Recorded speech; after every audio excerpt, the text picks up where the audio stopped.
Hello my dear friends, welcome to all of you on my YouTube channel Teaching with Sarika. Friends, आजच्या ह्या भागामध्ये आपण 12वीच्या सिलेबसमधील English या विषयातील एन एस्ट्रोलॉजर डे ह्या प्रकरणाचं मराठीमध्ये लाईन टू लाईन एक्सप्लेनेशन अभ्यासून घेणार आहोत.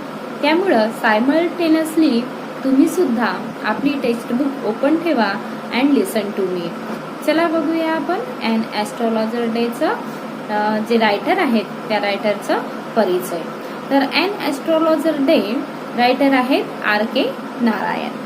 तर R.K. Narayan was born in 1906 to 2001. Rasipuram Krishnaswami Iyer हे त्यांचं काय होतं, पूर्ण नाव होतं.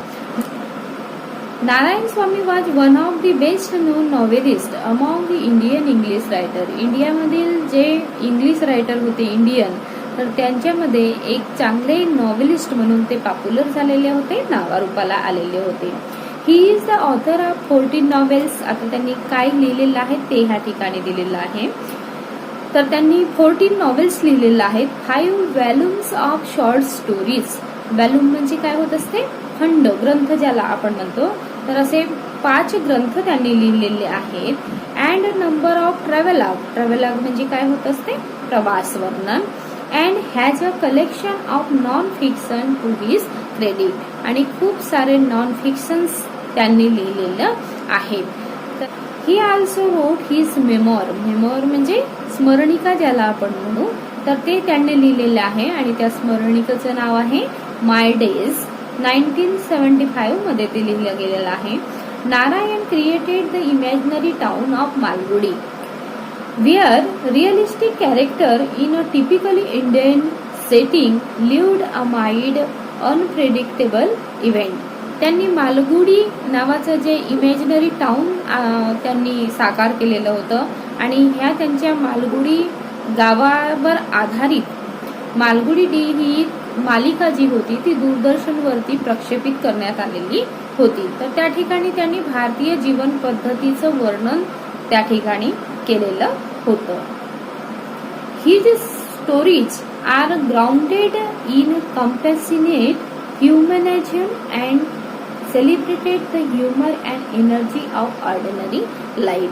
ऑर्डिनरी लाईफ मधील जे काही ह्युमनिझम आहे, मानवता आहे, ती मानवता त्यांनी मोठ्या आनंददायी दृष्टीने ह्या ठिकाणी मांडलेली आहे आपल्या स्टोरीमध्ये. His stories are grounded in compassionate humanism and celebrated the humour and energy of ordinary life. म्हणजे सर्वसामान्य व्यक्तीचं जीवन जे होतं ते त्यांनी त्यामध्ये पोर्ट्रेट केलेलं होतं. His stories are characterized by a simple style and subtle humor. एक प्रकारचा आनंददायीपणा, आपण आनंददायी वातावरण म्हणतो, तर तो त्यांच्या स्टोरीमध्ये दिसायचा. आणि सिंपल स्टाईल, एकदम साध्या पद्धतीनं त्यांनी ही स्टोरी लिहिलेल्या आहे. Narayan was introduced to American reader in 1952 by the Michigan state university press. Michigan state university प्रेसकडून त्यांना अमेरिकन रीडर म्हणून 1952 मध्ये ओळखण्यात आलेलं होतं. आणि त्यांचे काही पब्लिकेशन्स सांगण्यात आलेले आहेत. तर त्यामध्ये दिलेलं आहे, these include Swami and friend, the bachelor of art 1937 मध्ये पब्लिश झालेला आहे. The dark room 1938, and astrologer day and other stories 1947, mister Sampath 1949, the financial expert 1954, waiting for the Mahatma 1955, and the guide 1958, and many others books are published at that time. His novel, The Guide, won him the साहित्य अकादमी award in 1961. 1961 ला त्यांचा जो guide हा novel होता, त्या नॉवेलला भारत सरकारचा the साहित्य अकादमी पुरस्कार जो होता तो त्यांना मिळालेला होता. His writing is distinguished by humor and unoffending irony. आता त्यांच्या रायटिंग मध्ये काय आहे, ह्युमर आहे, अनऑफेंडिंग आयरनी आहे. म्हणजे कुणाला दुखावणार नाही अशा प्रकारचे हास्य त्या ठिकाणी वापरण्यात आलेले आहे. And a unique Indianness and simplicity which is utterly charming and authentic. आणि एक सिम्प्लिसिटी त्यांच्या लिखाणामध्ये दिसते जी ऑथेंटिक वाटते, म्हणजे रिअल वाटते, खरी वाटते. Narayan typically portrait the peculiarities of human relationship. Human relationship जी आहे, मानवी संबंध जो आहे, तर त्या मानवी संबंधाच्या गुणवैशिष्ट्ये त्याने त्या ठिकाणी पोर्ट्रेट केलेलं आहे. And the ironies of Indian daily life. आणि एक इंडियन डेली लाईफ मधील जी विडंबना आहे ती त्या ठिकाणी त्यांनी लिहिलेली आहे. ही स्टाईल इज ग्रेसफुल. आनंददायी त्यांची स्टाईल आहे, त्यांची जी लेखन शैली आहे खूप आनंददायी आहे. Marked by genial humour, elegance and simplicity. आणि त्यांच्या लेखन शैलीतील हे 3 गुण या ठिकाणी दाखविलेला आहे. तर त्या ठिकाणी जेनियल ह्युमर्स आहे, एलिजन्स आहे, लालित्यपूर्ण शैली आहे, अँड सिम्प्लिसिटी, साधेपणा त्यांच्या लेखन शैलीमध्ये आलेला आहे. तर बघूया आपण line to line explanation in Marathi of an astrologer day. तर see on page number 2. Punctually at midday he opened his bag and spread out his professional equipment, which consisted of a dozen cowrie shells, a square piece of cloth with obscure mastic chart on it, a notebook and a bundle of Palmyra writing. तर ह्या ठिकाणी and astrologer day मध्ये म्हणजेच काय, एका ज्योतिषाचा दिवस, त्यामध्ये सांगण्यात आलेलं आहे की पंक्च्युअली ॲट मिड डे म्हणजे बिलकुल मध्यान्ह जेव्हा होत असते त्यावेळेला हा ॲस्ट्रॉलॉजर आपलं इक्विपमेंट म्हणजे साहित्य घेऊन त्या ठिकाणी आपली दुकानदारी थाटत असतो. आणि त्याचं वर्णन ह्या ठिकाणी केलेलं आहे की punctually at midday he open his bag. आता इक्विपमेंट मध्ये कोणते कोणते सामान आलेले आहेत त्याचे ते इथं दिलेले आहेत. तर त्याची बॅग तो उघडतो and spread out his professional equipment. त्याचे जे साहित्य आहे तो पसरवायला लागतो. विच कन्सिस्टेड, आता त्याच्यामध्ये काय काय असते तर of a dozen cowrie shells. Cowrie shells म्हणजे आपण ज्या कवड्या म्हणतो ना, त्या कवड्या म्हणजेच काय आहेत, कवरी सेल्स आहे. A square piece of cloth with obscure mystic chart on it. एक मायस्टिक चार्ट असलेला क्लॉथ त्या ठिकाणी तो स्प्रेड करत असतो. मायस्टिक म्हणजे त्याला आपण म्हणू की सुपर नॅचरल पॉवर शो करणारा चार्ट तो असायला पाहिजे. तर तो क्लॉथ त्या ठिकाणी स्प्रेड करीत असतो. अ नोटबुक, त्याच्याकडे एक नोटबुक असते. And a bundle of palmyra writing, आणि ताडपत्रावर लिहिलेलं जे पल्मिरा रायटिंग मध्ये लिहिलेलं पत्र असतं तर ते पान, त्याचं बंडल त्याच्याकडे असतं. His forehead was a रिस्प्लेंडेड. रिस्प्लेंडेड म्हणजे ब्राईट वाटायचा, तेजस्वी वाटायचा, उजळायचा. तर कशामुळं तर हिज फोरहेड वाज रिस्प्लेंडेड विथ सॅक्रिड ॲश. कशामुळं, एक पवित्र ॲशमुळे. ॲश म्हणजे काय होते, राख. तुम्ही ॲस्ट्रॉलॉजर जर बघितलेला असेल तर त्याच्या माथ्यावरती काय असते, राख हा आपल्याला दिसून येत असते.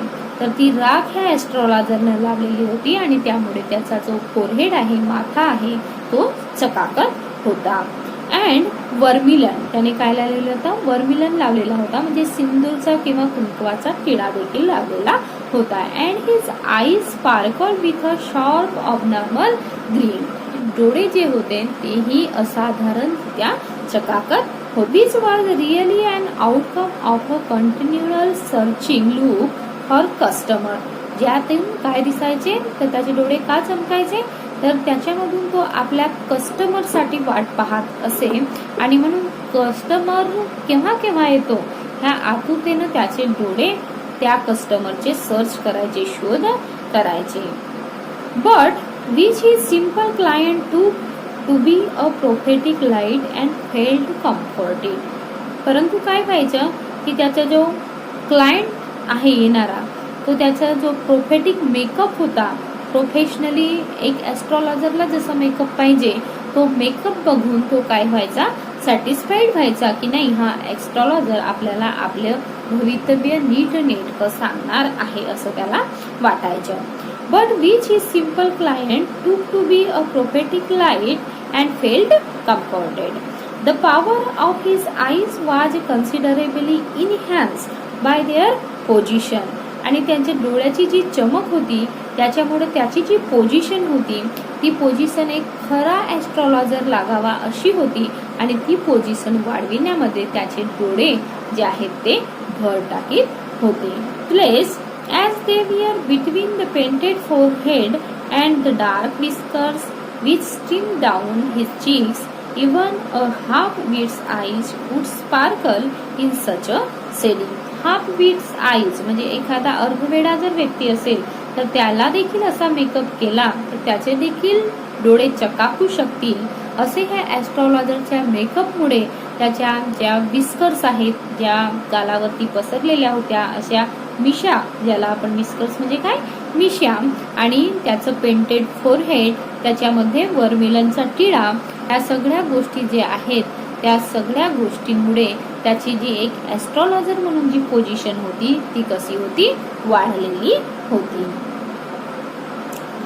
To crown the effect he wound a saffron colour turban. आता त्यांनी काय केलेलं होतं की हा इफेक्ट अजून वाढविण्यासाठी त्यांनी एक टर्बन वापरलेला होता ज्याला आपण फेटा असं म्हणतो, अराउंड हिज हेड. दिस कलर स्कीम नेव्हर फेल्ड. आणि म्हणून हे सगळं कलर स्कीम जी होती, जो मेकअप होता, त्याच्यामुळं कोणीही त्याला ॲस्ट्रॉलॉजर मानणारच होता. तर अशा प्रकारे this colour scheme never failed असं म्हटलेलं आहे. People were attracted to him as we are attracted to cosmos or dahlia star. तर लोक जे आहेत ते असे त्याच्याकडे अट्रॅक्ट व्हायचे की जसं एखादा कॉस्मसचा फूल असेल किंवा डालियाचा देठ असेल, स्टार म्हणजे काय तर देठ, तर त्या डेटाकडे जसं बीज अट्रॅक्ट होतात तशा प्रकारे लोक ह्या ॲस्ट्रॉलॉजरकडे अट्रॅक्ट व्हायची. He sat under the bough of spreading tamarind tree which flanked a path running through the town hall park. आता टाउन हॉल पार्क कडे जो जाणारा रस्ता होता त्या रस्त्यावरती काय होतं, एक टॅमराईन ट्री होतं. टॅमराईन ट्री म्हणजे काय, चिंचेचं झाड होतं. त्या चिंचेच्या झाडाच्या बो खाली, बो म्हणजे फांद्या, आणि त्या फांद्यांखाली हा ॲस्ट्रॉलॉजर आपली ॲस्ट्रॉलॉजी करत असे. It was a remarkable place in many veg. खूप दृष्टीने तो प्लेस कसा होता, अतिशय महत्वपूर्ण असा होता. A surging crowd was always moving up and down this narrow road from morning till night. Surging crowd म्हणजे वाढणारी गर्दी जी आहे ती अजून वाढतच जात होती. आणि हा जो नॅरो रोड होता त्या नॅरो रोडवरती मॉर्निंग टिल नाईट म्हणजे सकाळपासून ते रात्रीपर्यंत गर्दीची वर्दळ त्या ठिकाणी चालू असायची. A variety of trades and occupation was represented all along its वे.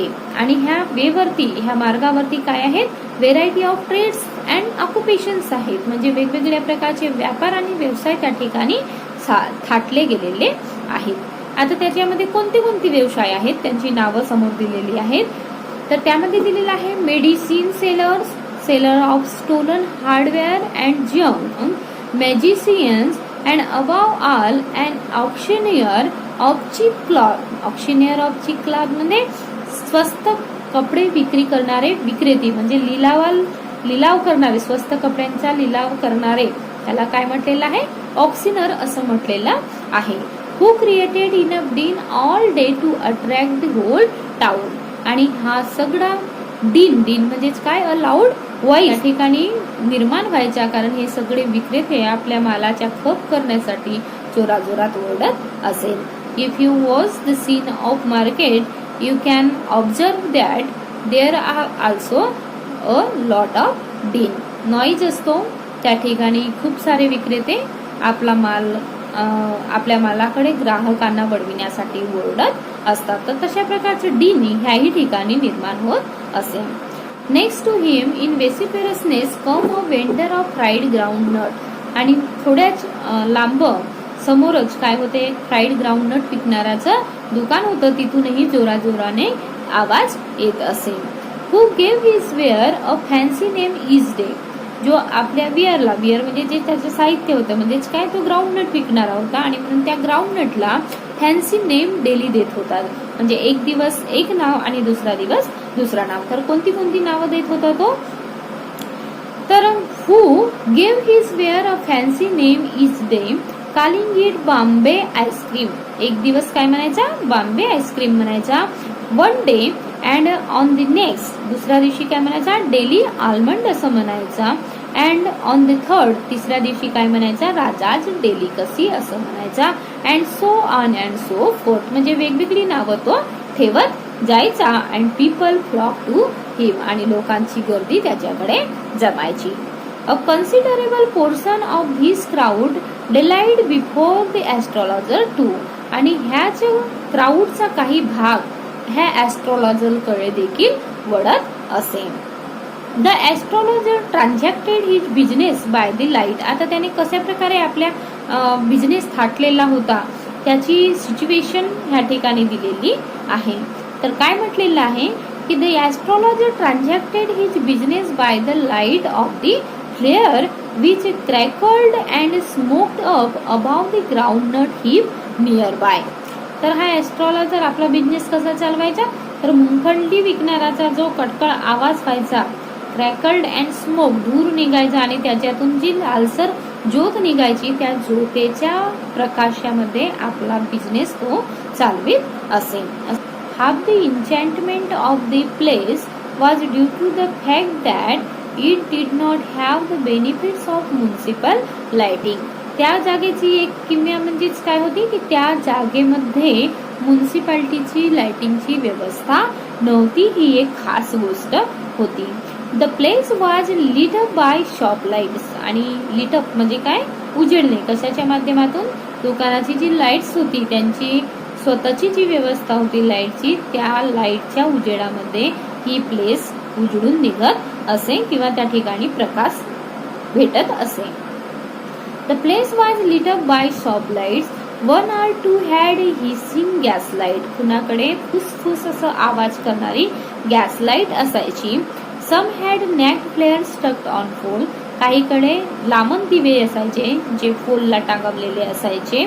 तर some wares lit up by old cycle lamp, काहींकडे ओल्ड सायकल लॅम्प असायचे.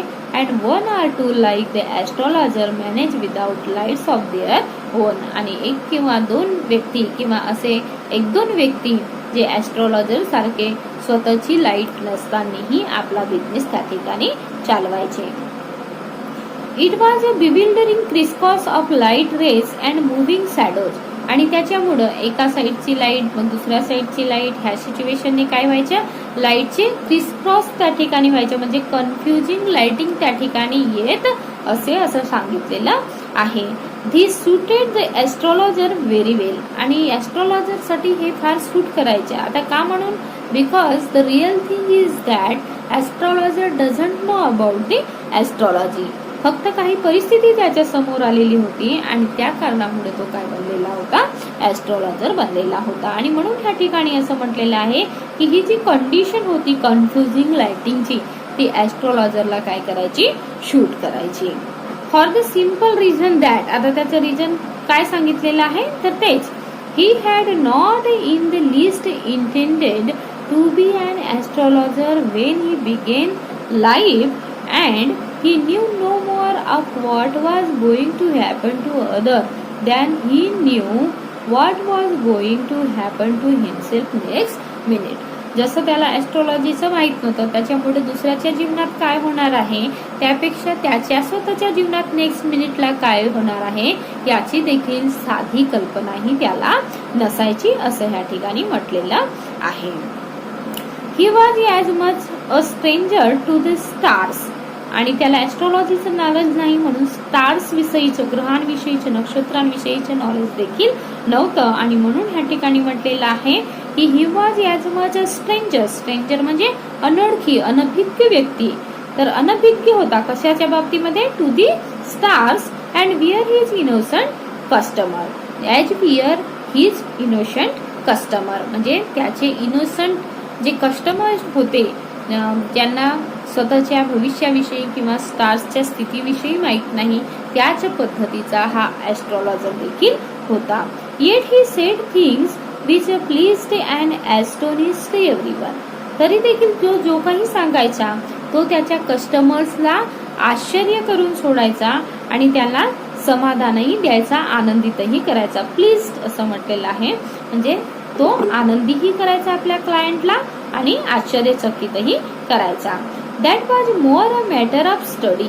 आणि हे सगळं कशामुळे, त्याला रिअल नॉलेज नव्हतं, तर तो कशाचं नॉलेज होतं, त्याचं एक्सपिरियन्स होतं त्या व्यवसायामध्ये, आणि त्याच्या बेसिसवर तो ती एस्ट्रॉलॉजी सांगायचा, प्रेडिकेट करायचा.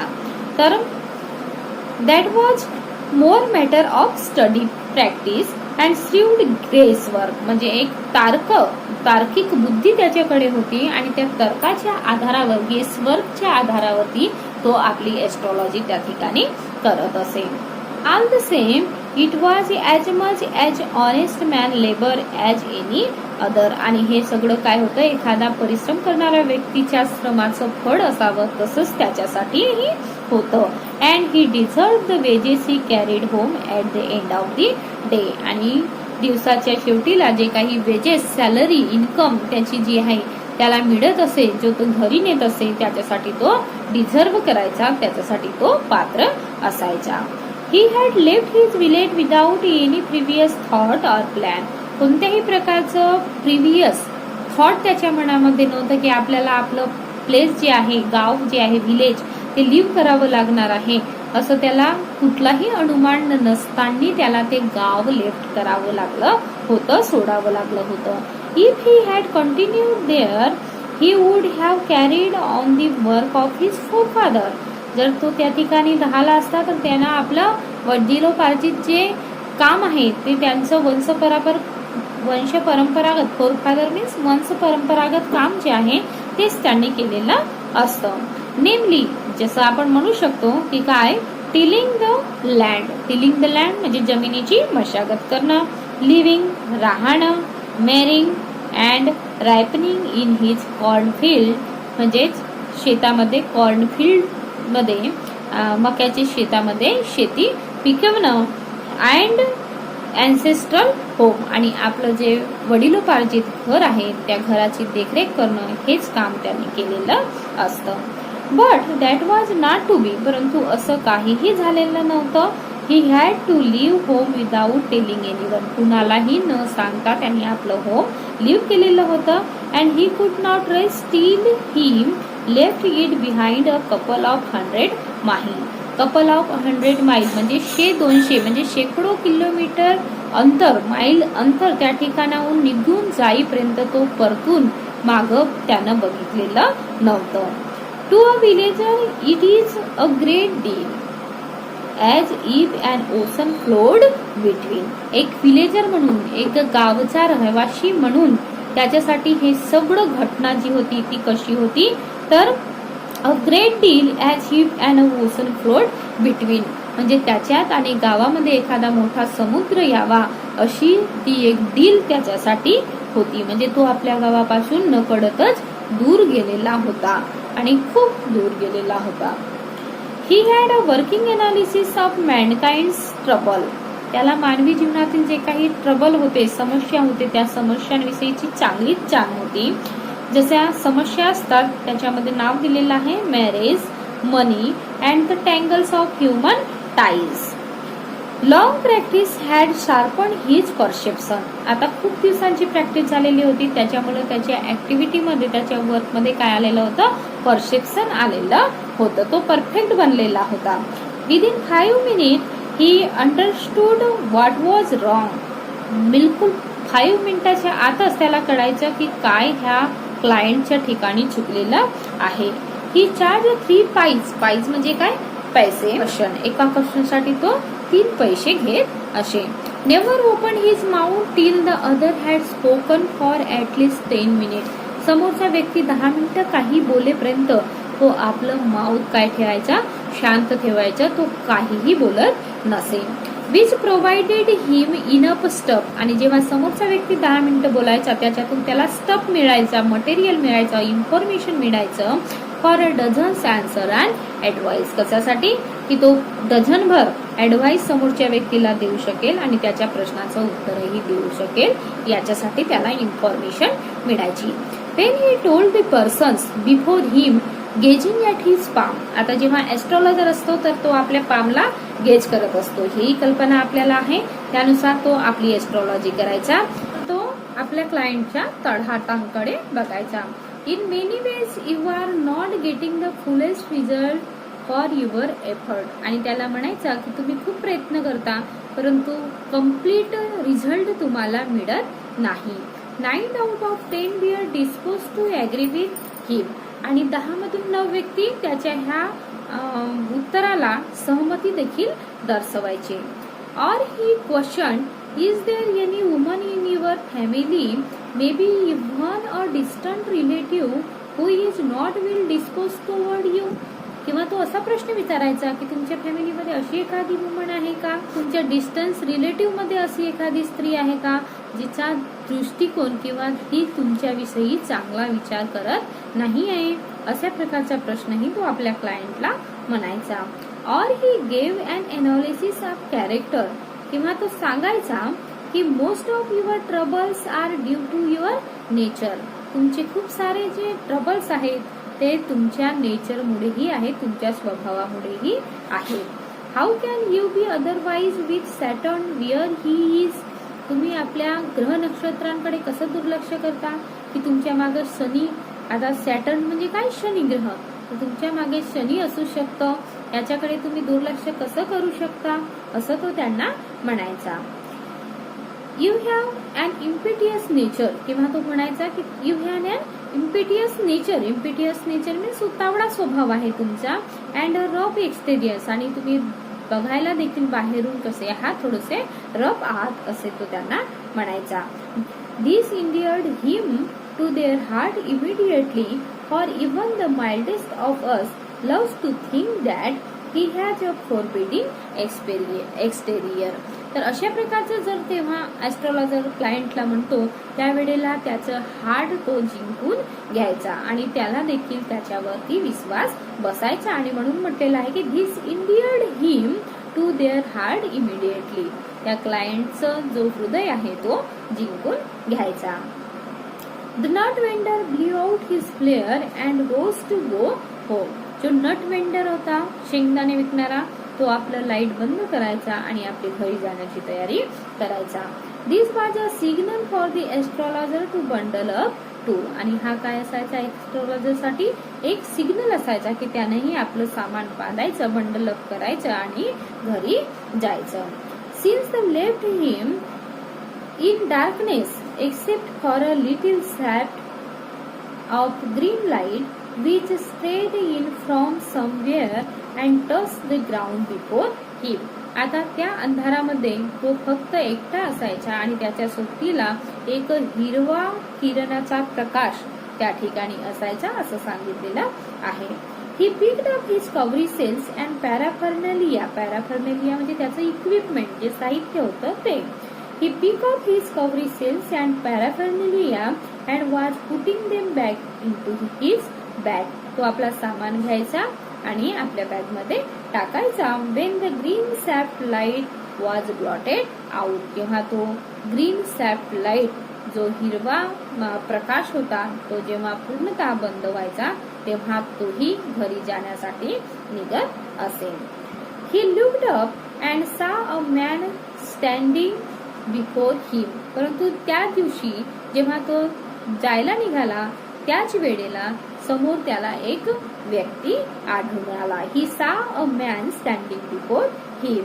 ही sensed a possible client and sed. त्याला वाटलं की हा आपला संभाव्य ग्राहक आहे आणि त्याच्यामुळे तो ऍस्ट्रॉलॉजर त्या ग्राहकाला म्हणाला, यू लुक सो केअरवान. तू काय दिसतोस, खूप केअरवान दिसतो, चिंताग्रस्त दिसत आहेस. It will do you good to sit down for a while and chat with me. जर तू माझ्याजवळ बसलास आणि माझ्याशी गप्पा मारलास तर ते तुझ्यासाठी फायद्याचं ठरेल असंही तो त्याला म्हणतो. The other grumbled some reply regularly. आता ह्या ठिकाणी अदर शब्द कुणासाठी वापरलेला आहे, त्याच्या क्लायंटसाठी वापरलेला आहे. तर तो ग्रम्बल्ड थोडासा गोंधळतो. सम रिप्लाय रेग्युअरली आणि नंतर संदिग्धपणे त्या ठिकाणी रिप्लाय देतो. The astrologer pressed him invitation. आणि ऍस्ट्रॉलॉजर आहे तो त्याला इन्व्हिटेशन देतो की मी तुझं भवितव्य सांगतो, तू माझ्याजवळ बस.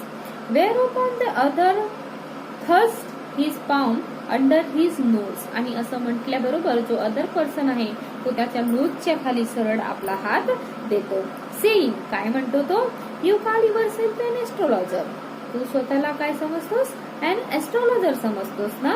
मग the astrologer felt challenge and said, आता एस्ट्रोलॉजरला काय वाटलं, ते थोडंसं चॅलेंजिंग वाटलं आणि म्हणून तो म्हणाला, tilting the other's palm towards the green shaft of light, त्या हिरव्या प्रकाशामध्ये त्या अदर पर्सनचं, क्लायंटचं हात घेऊन तो त्याला म्हणाला. टिल्टिंग म्हणजे त्याचं हात चाचपडणं, असं तो हाताला प्रेस करत त्याचा हात असं बघत तो त्याला म्हणतो आहे. युअर्स इज अ नेचर, आता काय म्हणतो तर त्यांचे ते ठरविलेले क्वेश्चन जे होते ते क्वेश्चन्स तो त्याला म्हणतो. Yours is a nature, nature कसं आहे, इम्पिटियस नेचर आहे असं त्याचा प्रश्न होता आधीचा ठरलेला, तसंच तो त्याला बोलायला निघतो. ओ स्टॉप दॅट, तेव्हा तो अदर पर्सन त्याला काय म्हणतो, oh stop that. The other said, tell me something worthwhile, काही वैशिष्ट्यपूर्ण असेल तर ते मला सांग, काही महत्वाचं तू मला ह्या ठिकाणी सांग, ते मला बाकीचे सांगू नको. अवर फ्रेंड फेल्ट पिक्युर्ड, त्या ठिकाणी त्याला पिक्युर्ड वाटलं. I charge only 3 pies per question, असं एस्ट्रोलॉजर त्याला म्हणाला की मी प्रत्येक क्वेश्चन साठी किती घेतो, 3 पाईस घेतो, 3 पैसे घेतो. तर at this the other withdrew his arm, असं म्हटल्याबरोबर त्या जो क्लायंट आहे तो आपलं हात त्याच्या नाकाच्या खालतून काढून घेतो. अँड टूक आउट अँड आना, काय काढतो, एन आना काढतो. आना म्हणजे एक प्रकारची नाणी आहे, ती आना काढतो त्या ठिकाणी. And flung it out to him, आणि एस्ट्रोलॉजर कडे तो फेकतो किंवा सरकावतो. Saying I have some questions to ask, आणि तो काय म्हणतो पैसे देत असताना की माझ्याकडे तुला विचारण्यासाठी क्वेश्चन्स आहेत. If I prove you are bluffing, जर मी प्रूफ करून दिलं की तू खोटं सांगत आहे, तू ब्लफ करत आहे, फ्लर्ट करत आहे, you must return that anna to me with interest, तर जर असं निघालं की तू आम्हाला फसवत आहे असं सिद्ध झालं तर तू हे आणा मला विथ इंटरेस्ट, त्याच्यावरती व्याजानिशी ते मला परत करशील का, असं तो त्याला म्हणाला. If you find my answer satisfactory, याच्यावर एस्ट्रोलॉजर काय म्हणतो, if you find my answer satisfactory will you give me 5 rupees, जर तुला माझं जे म्हणणं आहे समाधानकारक वाटलं तर तू मला 5 रुपये देशील का. नो, त्यावर तो क्लायंट काय म्हणतो की नो, नाही. और विल यू गिव्ह मी 8 आना, त्याच्यानंतर एस्ट्रोलॉजर म्हणतो की तू 8 आना तरी देशील का. ऑल राईट, त्याच्यावर तो काय होतो, राजी होतो. आणि क्लायंट म्हणतो all right provided you give me twice as much if you are wrong, जर तू रॉंग सिद्ध झालास तर मी तुला दिलेले पैसे ते मला ट्वाइस करून तू परत करायचे, म्हणजे डबल द्यायचे, असं तो त्याला म्हणतो. सेड द स्ट्रेंजर, त्या अनोळख्या व्यक्तीने त्याला म्हटलं. This fact was accepted after a little further argument, अशा प्रकारे त्यांच्यामध्ये आर्ग्युमेंट झाली, घासाघीस झाली आणि त्याच्यानंतर त्यांच्यामध्ये एक पॅक्ट झाला, करार झाला. The astrologer sent up a prayer to heaven as the other lit a cheroot, त्या अदर पर्सनने जेव्हा चिरूट म्हणजे सिगार पेटविली त्यावेळेला एस्ट्रोलॉजरने आपली प्रेयर कुठं पाठविली, हेवन मध्ये पाठवली, स्वर्गामध्ये पाठविली. तो काहीतरी पुटपुटला. The astrologer caught a glimpse of his face by the match light, आणि ज्या वेळेला तो सिगार पेटविण्यासाठी त्याने मॅचस्टिक जाळली त्याच्या प्रकाशामध्ये एस्ट्रोलॉजरला त्या क्लायंटचा चेहरा झळकताना दिसला. देर वॉज अ पॉज, आणि तो थोडासा थबकला. As car hooted on the road, त्या ठिकाणी कारचं जे आवाज आहे ते त्याला ऐकू यायला लागलेलं होतं. There was a pause as car hooted on the road, jutka driver swore at their horses, jutka driver म्हणजे जे बग्गीवाले होते ते आपल्या हॉर्सेसवर ओरडत होते. And the babbles of the crowd agitated the semi darkness of the park, आणि त्या ठिकाणची जी गर्दीची वर्दळ होती ती वर्दळ त्या ठिकाणी असलेला जो सेमी डार्कनेस आहे पार्क मधील त्यामध्ये भर घालत होती. The other sat down, the other sat down म्हणजे तो क्लायंट काय झालेला होता त्या ठिकाणी बसलेला होता. शकिंग हिज चिरूट आपली चिरूट म्हणजे सिगार तो त्या ठिकाणी पेत होता. And puffing out sat there ruthlessly. The astrologer felt very uncomfortable कारण त्यानं आता त्याचा चेहरा बघितलेला होता आणि म्हणून तो त्याचा चेहरा बघून अस्वस्थ झालेला होता. Here take your anna back आणि तो काय म्हणतो की तू तुझा आणा जो आहे तो परत घे. I am not use to such challenges मी असे चॅलेंजेस एक्सेप्ट करत नाही. Here take your anna back I am not use to such challenges. It is late for me today मला आज काय झालेलं आहे लेट झालेला आहे. He made preparations to bundle up आणि तो आपलं साहित्य जे आहे तो बंडल अप करायला निघाला. The other head his wrist परंतु एवढ्यातच त्या व्यक्तीनं म्हणजे त्या क्लायंटने त्याची काय पकडली रिस्ट पकडली मनगट पकडली. अँड सेट काय म्हणतो तो you can't get out of it now आता तू ह्या ठिकाणावरून निघू शकत नाही. You dragged me in while I was passing तूच मला काय केलं जेव्हा मी इथून पास होत होतो तेव्हा तू थांबविलं होतं. The astrologer shivered in his grief आणि ज्या वेळेला त्यानं मनगट पकडली तसंच त्याची जी पकड जी होती एस्ट्रॉलॉजरची त्यामध्ये थरकाप उडालेला होता म्हणजे तो घाबरलेला होता. अँड हिज वॉइस शोक अँड बिकेम फेंट आणि त्याचा आवाज देखील दाबलेला होता. लिव्ह मी टुडे आणि तो काय म्हणतो की मला आज सोड. I will speak you tomorrow मी तुझ्यासोबत उद्याला नक्कीच बोलणार. The other thrust his palm and his face and said त्या ठिकाणी जो अदर पर्सन आहे त्यानं पुन्हा आपला जो तळहात आहे त्याच्या समोर केला आणि काय म्हणतो त्याला चॅलेंज इज चॅलेंज चॅलेंज काय आहे चॅलेंज आहे. गो ऑन तुला ते पूर्ण करावं लागणार. The astrologer proceeded with his थॉट ड्राईंग अप आणि जेव्हा असं तो म्हणाला तेव्हा त्याचा गडा एस्ट्रॉलॉजरचा गडा देखील थोडा सुकून गेला. And there is a woman पुन्हा तो आपले ठरवलेले क्वेश्चन बोलायला त्याने सुरुवात केली. काय म्हणतो there is a woman so and so. Stop said the other असं म्हटल्याबरोबर जो क्लायंट आहे तो काय म्हणतो पुन्हा stop said the other I don't want all that मला हे सगळं काही नाही पाहिजे. Shall I succeed in my present search or not tell me तो काय म्हणतो की मी आपल्या आता जे प्रेझेंट सर्च माझं सुरू आहे त्याच्यामध्ये सक्सेसफुल ठरणार की नाही ते मला सांग. अँसर दिस अँड गो याचं उत्तर दे आणि तू खुशाल जा.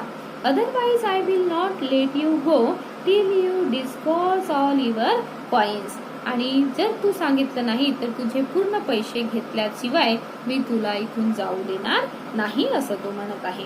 The astrologer muttered a few incantation incantation means prayer त्याचे काही मंत्र असेल ते त्यानं पुटपुटलं.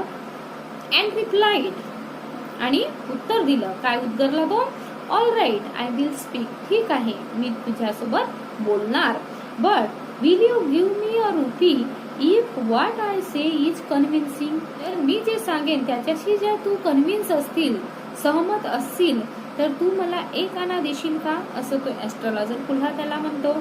Otherwise I will not open my mouth and you may do what you like जर तू असं करणार नसेल तर मी तुला काहीही सांगणार नाही माझं माउथ ओपन करणार नाही आणि तर तुला जे करायचं आहे ते तू करून टाक असं तो एस्ट्रॉलॉजर त्या क्लायंटला म्हणाला.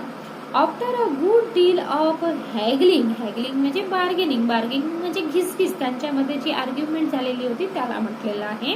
After a good deal of haggling the other agreed त्यांच्यामध्ये घिसघिस झाली आणि नंतर दुसरा व्यक्ती तोही सहमत झाला ॲग्री झाला. द एस्ट्रॉलॉजर सेड तेव्हा एस्ट्रॉलॉजर त्याला काय म्हणतो you we are left for dead am I right तू एकदा मरणाच्या दारातून परत आलेला आहे मी खरं बोलतोय का. हा टेल मी मोर म्हणजे त्याला ते खरं वाटलं आणि म्हणतो हा नक्कीच टेल मी मोर अजून तू मला सांग. A knife has pass through you once एकदा चाकू तुझ्या आरपार निघालेला आहे असं तो त्याला म्हणाला. Said the astrologer good fellow नक्कीच की असं तो उद्गारला. He bared his chest to show the scar what else हे काय, हे बघ, असं म्हणून तो त्याला आपली जखम दाखवू लागला. And then you were pushed into a well nearby in the field. You were left for dead. आणि तुला त्याच्यानंतर चाकू खोपसल्यानंतर तुला विहिरीत मरून देण्यासाठी टाकण्यात आलेलं होतं, ढकलण्यात आलेलं होतं, असंही ऍस्ट्रोलॉजर त्याला सांगू लागला. I should have been dead if some passerby had not chanced to peep into the well, exclaimed the other. तेव्हा तो दुसरा व्यक्ती काय म्हणतो की खरंच त्यावेळेला जर पासरबाय म्हणजे वाटसरू व्यक्ती त्या वेल मध्ये पीप केलं नसतं, त्याने झाकून बघितलेलं नसतं, तर कदाचित मी आज मेलोही असतो, असं तो म्हणत आहे. ओव्हरव्हेल्म्ड बाय एन्थुजियाझम म्हणजे थोडासा भावुक होऊन तो आनंदाने म्हणू लागला. When shall I get at him, मी त्याला केव्हा कॅच करणार, असं तो त्याला विचारत आहे. कुणाला विचारत आहे, ऍस्ट्रोलॉजरला विचारत आहे. ही आज क्लिंचिंग हिज फिस्ट, त्याने आपली फिस्ट म्हणजे मूठ आवडली आणि तो त्या ऍस्ट्रोलॉजरला म्हणाला. इन द नेक्स्ट वर्ल्ड, तो काय म्हणतो की ह्या जन्मी तर पॉसिबल नाही, इन द नेक्स्ट वर्ल्ड दुसऱ्या जन्मी ते पॉसिबल आहे, असं ऍस्ट्रोलॉजर त्याला म्हणतो. He answer the astrologer. He died 4 months ago in a car off town. आता तो ऍस्ट्रोलॉजर काय म्हणतो की तो व्यक्ती काय झालेला आहे, मरण पावलेला आहे. 4 months ago म्हणजे 4 महिन्यांच्या पूर्वीच तो मरण पावलेला आहे. You will never see any more of him, तू त्याला आता बघू शकत नाही. The other groaned on hearing it, त्याला थोडासा राग आला, तो गुर्रावला. कशाच्यामुळं की तो मरून गेला, मला न भेटताच मेला आणि तोही माझ्या हातून मेलेला नाही, याचा दुःख त्याला झाला. द ऍस्ट्रोलॉजर प्रोसीड, पुन्हा ऍस्ट्रोलॉजर प्रोसीड करायला लागला, तो बोलायला लागला. गुरुनायक, त्याने सरळ त्या क्लायंटचं नाव घेतलं, गुरुनायक. यू नो माय नेम, असं तो त्याला सरप्राइजिंगली विचारत आहे की तू माझं नाव ओळखतो. The other said taken aback, दुसऱ्या व्यक्तीनं विचारलं. As I know all other thing, मला अजूनही खूप काही तुझ्याबद्दल माहित आहे. Gurunayak, listen carefully to what I have to say, Gurunayak तू केअरफुली लिसन कर जे मी तुला सांगतो. Your village is 2 days journey due north of his town, ह्या गावाच्या नॉर्थ कडे तुझं गाव आहे आणि 2 दिवसाची ट्रेन जर्नी त्याच्यासाठी लागते आहे. टेक द नेक्स्ट ट्रेन, तू लगेच काय कर, नेक्स्ट ची ट्रेन आहे ती पकड. अँड बी गॉन, आणि तू इथून निघून जा. I see once again great danger in your life, मला तुझ्या जीवनामध्ये पुन्हा एक काय दिसतो, धोका दिसत आहे, असं ऍस्ट्रोलॉजर त्याला सांगतो. If you go from home, जर तू घराच्या बाहेर निघाला तर तुझ्या जीवनामध्ये पुन्हा मला डेंजर दिसत आहे, असं ऍस्ट्रोलॉजर त्याला सांगतो. He took out a pinch of sacred ash, त्या ऍस्ट्रोलॉजरने काय केलं, पिंच ऑफ सॅक्रिड ॲश म्हणजे चुटकीभर थोडीशी सॅक्रिड ॲश घेतली. And held it to him, आणि त्याच्या हातावर दिली. Rub it on your forehead, आणि तो त्याला काय म्हणतो की ही जी ॲश आहे ती तुझ्या फोरहेड वरती रब कर, माथ्यावरती लाव. अँड गो होम, आणि घरी निघून जा. नेव्हर ट्रॅव्हल साऊथवर्ड अगेन, पुन्हा दक्षिणेकडे तू येऊ नको. And you will live to be 100, 100 वर्षाचं आयुष्य तू जग. Why should I leave home again, तो त्याला प्रश्न विचारतो की मी पुन्हा घर का सोडायचा.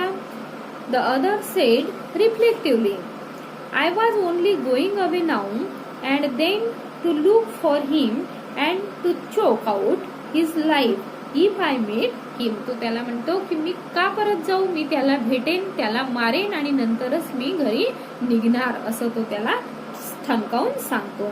ही शूक्स हिज हेड रिग्रेटफुली, थोडासा तो आपली मान हलवतो की मी का म्हणून जाऊ, मी त्याचं काम फिनिश केल्याशिवाय जाणार नाही. He has escaped my hand, तो माझ्या हातातून निघून गेला असं त्याला वाटतं. I hope at least he died as he deserve, I hope की तो त्याला डिझर्व होईल अशीच मृत्यू त्याला आलेली असेल, असं देखील तो क्लायंट म्हणतो. त्यावर ऍस्ट्रोलॉजर म्हणतो, यस सेड द एस्ट्रोलॉजर, होय त्याला तशीच मृत्यू मिळालेली आहे. He was crushed under a lorry, तो गाडीच्या खालती येऊन मेलेला आहे. The other looked gratified to hear it, the other looked gratified to hear it. आणि जेव्हा त्यानं हे ऐकलं तेव्हा तो ग्रॅटिफाईड झाला, सॅटिस्फाईड झाला की त्याला असंच मरण यायला पाहिजे होतं. The place was deserted by the time the astrologer picked up his articles and put them into his bag. आता सगळीकडे सुखसुखाट पसरलेला होता आणि त्याच्यामुळं ऍस्ट्रॉलॉजर, कारण खूप रात्र झालेली होती, त्यानं आपले सामान घेतले आणि तोही तिथून निघाला. The green shaft was also gone. आणि ते जी ग्रीन सॅप्ट लाईट होती ती देखील ऑफ झालेली होती. Living the place in darkness and silent. आणि त्या ठिकाणी अंधार पसरलेला होता आणि सायलेन्स पसरलेला होता. The stranger had gone off into the night. आणि तो स्ट्रेंजरही त्या ठिकाणाहून निघालेला होता. After giving the astrologer a handful of. आणि त्या क्लायंटनी त्या ऍस्ट्रॉलॉजरला हँडफुल ऑफ कॉइन, त्याचे हात भरेपर्यंत, मुठी भरेपर्यंत काय दिलेला होता? पैसा दिलेला होता.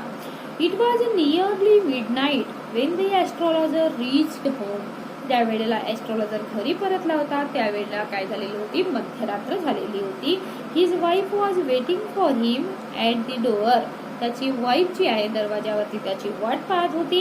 And demanded and explanation. आणि त्याला लेट का झाला याची ती म्हणजे माहिती मिळवू पाहत होती. म्हणजे तिनं डिमांड केलेली होती की तुम्हाला लेट का झाला याचं रिझन द्या. ही फ्लंग द कॉइन. एवढ्यात त्यानं काय केलं? ही फ्लंग दी कॉइन ऍट हर. तिच्या हातावरती त्याने ते पैसे ठेवले. And sed count them. काय म्हणाला की हे मोजून घे. One man gave all that. एका माणसाने ते मला दिलेलं आहे. 12 and half आना सी सेड. त्याची बायको म्हणाली की हे किती आहेत? 12 and half आना आहेत. काउंटिंग असं ती काउंटिंग करताना म्हणाली. She was overjoyed. ती खूपच आनंदली होती. I can buy some jaggery and coconut tomorrow. उद्याला मी काय घेणार आहे? सम जॅगरी घेणार आहे, गुड घेणार आहे आणि कोकोनट देखील घेणार आहे. The child has been asking for sweet for so many days now. माझी जी मुलगी आहे ती खूप दिवसापासून काहीतरी स्वीट बनवून दे म्हणून माझ्या मागे लागलेली आहे. I will prepare some nice stuff for her. मी तिच्यासाठी काय करणार आहे? एक नाईस स्टफ, एक चांगला पदार्थ बनवून देणार आहे असंही ती बोलली. द स्वाईन हॅज चिटेड मी. आणि हे ऐकल्यावरती 12:30 आणि त्या ठिकाणी आहेत. ऍस्ट्रॉलॉजर काय म्हणतो? The swine has cheated me. त्या डुकरानं मला फसविलेलं आहे. He promised me a rupee. त्याने 1 रुपी देण्याचा प्रॉमिस केलेला होता. Said the astrologer. तो आपल्या पत्नीला म्हणाला. She looked up at him. ती त्याच्याकडे बघत राहिली. You looked worried. आणि काय म्हणतोय की तुम्ही काळजीत दिसत आहात. What is wrong. काय झालेलं आहे असं ती विचारते. तेव्हा ऍस्ट्रॉलॉजर म्हणतो nothing. After dinner sitting on पिऑल. पिऑल म्हणजे चारपाई जी असते त्याच्यावर तो बसलेला असतो. He told her. आणि तो काय म्हणतो तिला? Do you know a great load is gone from me today. आज माझ्यावरती जो लोड होता तो लोड आता काय झालेला आहे? निघून गेलेला आहे. दडपण माझ्या मनावरती निघून गेलेलं आहे असं तो आपल्या पत्नीला म्हणतो आहे. I thought I had the blood of a man on my hands all these years. मला वाटत होतं, मला प्रत्येक वर्षी वाटायचं की मी एका माणसाचा खून माझ्या हातून झालेला आहे असं गिल्टी फील व्हायचं असं तो तिला सांगतो. That was the reason why I ran away from home. आणि हेच ते रिझन आहे जे मी घर सोडलेलं आहे. Settled here. इथं सेटल झालेलं आहे. And married you. तुझ्यासोबत मॅरी केलेलं आहे. And he is alive. आणि तो व्यक्ती आता जिवंत आहे. त्याच्यामुळे माझ्या मनावर असणारा दडपण जो आहे तो आता निघून गेलेला आहे असं तो तिला सांगतो. She gasped. You tried to kill him. ती त्याला आश्चर्याने विचारते की तुम्ही त्याला मारण्याचा प्रयत्न केला होता. Yes, in our village. आता तो तिला सांगतो की होय, मी मारण्याचा प्रयत्न केलेला होता. In our village when I was a silly youngster. एक मूर्ख यंगस्टर होतो, तरुण होतो. म्हणजे त्याला आपण म्हणू शकतो की विचार न करणारा. तर वी ड्रँक. आम्ही काय केलेलं होतं? ड्रिंक केलेलं होतं. गॅम्बल्ड. भांडलेलं होतो. And quarrelled badly one day. एक दिवस खूप गोंधळ आम्ही केलेला होता. कॉरल केलेलं होतं, भांडलेलं होतं. वाय थिंक ऑफ इट नाव. आणि मी याचा विचार आता का करत आहे असं तो म्हणाला. Time to sleep. काय झालेली आहे? झोपण्याची वेळ झालेली आहे. असं तो म्हणाला. He said yawning and stretched himself on the pyol. त्या ठिकाणी असं म्हणत तो त्या खाटेवरती सरळ झाला, तो लेटला गेला. तर अशा प्रकारे ह्या ठिकाणी आपण ह्या लेसन मध्ये बघितलं की कशा प्रकारे ऍस्ट्रॉलॉजर ऍक्च्युअली ऍस्ट्रॉलॉजर नसताना त्यांनी ऍस्ट्रॉलॉजी केलेली होती आणि का म्हणून तो त्या क्लायंटला ओळखत होता.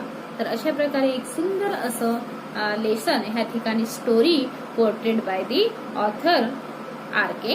नारायण. आय होप तुम्हाला याचं जे एक्सप्लेनेशन आहे ते समजलेलं असावं. पुन्हा भेटूया आपण नेक्स्ट व्हिडिओमध्ये.